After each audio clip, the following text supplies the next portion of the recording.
శబరిమల ఆలయానికి చెందిన 4.5 4.5 కిలోల బంగారం మాయమైందా? ఇప్పుడు ఆ విషయం అయితే ఒక రచ్చ నడుస్తోంది.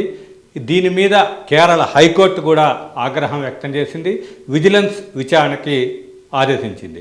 అక్కడ ఆలయంలో ద్వారపాలకుల విగ్రహాలకి బంగారు తాపడం చేపీయటానికి ముందుగా ఉన్న రాగి తాపడాన్ని తీసేయటం జరిగింది. దాన్ని 2019లో దానికి ఆ మందు బంగారు తాపడం చేయటానికి విగ్రహాల బరువుని తూచినట్లయితే అది మొత్తం కూడా 42 కిలోలు మొదట రావటం, తర్వాత చెన్నైకి చెందిన సంస్థకి దాన్ని తాపడం కోసం అప్పగించినప్పుడు 38 కిలోలే రావటంతో మొత్తం కూడా 4.5 కిలోల తేడా రావటం ఇది హైకోర్టు అయితే తీవ్ర ఆగ్రహం వ్యక్తం చేసింది. దాని మీద విజిలెన్స్ విచారణ కొనసాగుతోంది. దాంట్లోనే అనేక విషయాలు వెలుగు చూసే అవకాశం ఉంది.